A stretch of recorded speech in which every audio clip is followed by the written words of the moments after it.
Hujambo na nikukaribishe tena mtazamaji wa The World News katika kipindi hiki cha ulimwengu wa siasa. Mimi ni Adam Hussein.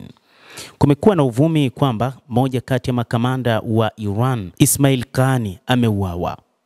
Hata hivyo, kutokana na uvumi huo ni kwamba Iran imeeleza na imekanusha uvumi wa kuuawa kwa kamanda wake wa IRGC Ismail Qaani, ikidai kuwa akaunti ya mtandao wa kijamii yenye uhusiano na shirika la kijasusi la Israel la Mossad ilihusishwa na uvumi huo. Iran ilikanusha juu ya kifo cha kamanda wake kwamba kamanda huyo hajauawa. Huyu ni kamanda wa kikosi cha Quds cha Iran, Ismail Qaani, ambaye alidaiwa kuuawa siku ya Ijumaa kulingana na kile kilichoelezwa katika mitandao ya kijamii. Lakini kulingana na tovuti ya IRGC ya shirika la habari la Tasnim, imeeleza na kukanusha juu ya tuhuma hizo.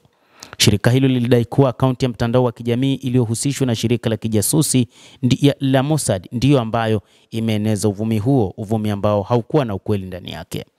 Utawala wa Israel ulichapisha habari za kuuawa kwangu ili marafiki zangu wawe na wasiwasi na wasiliane nami ili waweze kupata eneo langu kamili, Qaani aliripotiwa kuliambia shirika hilo la habari la Tasnim. Tetesi za mauaji zilizopita.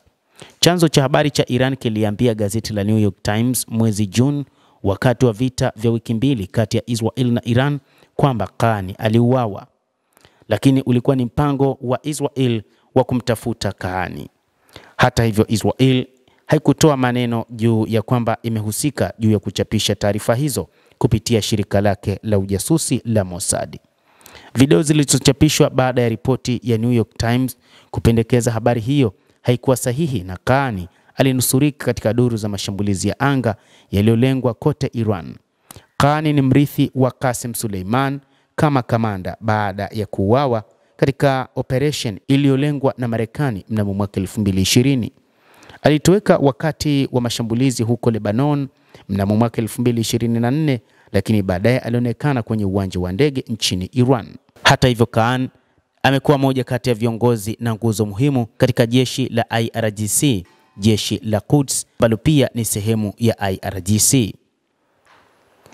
Mtazamaji wa The World News, endelea kutufuatilia, lakini ni kusitu usisahau kulike, kucomment pamoja na kusubscribe channel yetu hii ili upate taarifa hizi kwa mapana kupitia The World News.